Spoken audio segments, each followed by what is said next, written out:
जय हिंद दोस्तों। सर्वोच्च न्यायालय ने मासिक धर्म स्वास्थ्य को मौलिक अधिकार का दर्जा दे दिया है। मामले का नाम क्या है? डॉक्टर जया ठाकुर बनाम भारत सरकार व अन्य 2026। आइए जानते हैं मामले की पृष्ठभूमि क्या है। डॉक्टर जया ठाकुर एक सामाजिक कार्यकर्ता ने संविधान के अनुच्छेद 32 के तहत एक जनहित याचिका PIL दायर की।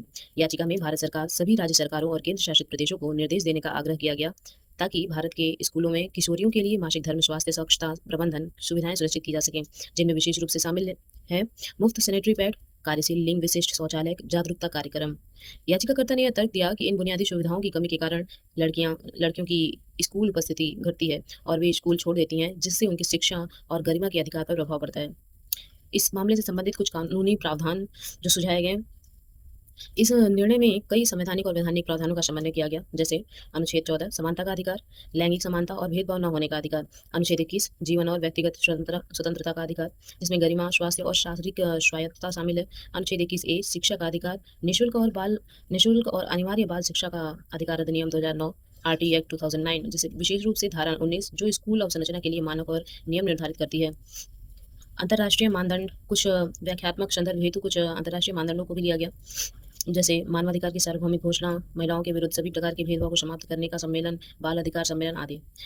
न्यायालय का अंतिम निर्णय क्या रहा, आइए जानते हैं। सुप्रीम कोर्ट ने एक परिवर्तनकारी और प्रगतिशील निर्णय सुनाते हुए यह निर्धारित किया कि मासिक धर्म स्वास्थ्य स्वच्छता अनुच्छेद 21 के तहत जीवन के मौलिक अधिकार का अभिन्न हिस्सा है और ये गरिमा, शारीरिक स्वायत्तता और वास्तविक समानता से अलग नहीं किए जा सकते हैं। यदि लड़कियों को मासिक धर्म के दौरान विद्यालय में उपस्थित होने में बाधाएं आती हैं, तो अनुच्छेद 21A के तहत शिक्षा का अधिकार अप्रभावी हो जाता है। लैंगिक पृथक शौचालय, निःशुल्क मासिक धर्म उत्पाद और जागरूकता कार्यक्रमों की अनुपस्थिति स्कूलों में अनुच्छेद 14, 21 और 21A का संवैधानिक उल्लंघन है।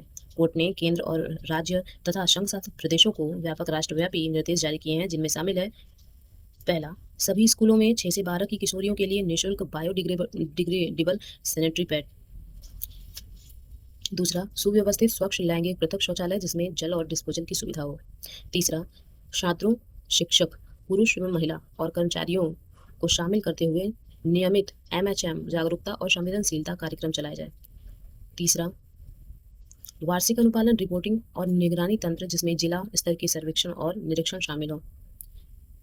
कोर्ट ने पुरुष संवेदनशीलता पर जोर दिया। लड़कों और पुरुष शिक्षकों को मासिक धर्म के बारे में शिक्षित करना अनिवार्य किया ताकि लड़कियों के स्कूल जाने में सामाजिक कलंक और उत्पीड़न समाप्त हो सके। कोर्ट ने 3 महीने के भीतर त्वरित अनुपालन का निर्देश दिया और चेतावनी दी कि अनुपालन न करने पर विशेषकर निजी स्कूलों द्वारा पहचान रद्दीकरण और जवाबदेही उपाय लागू किए जा सकते हैं। मिलते हैं नेक्स्ट वीडियो में, तब तक के लिए जय हिंद।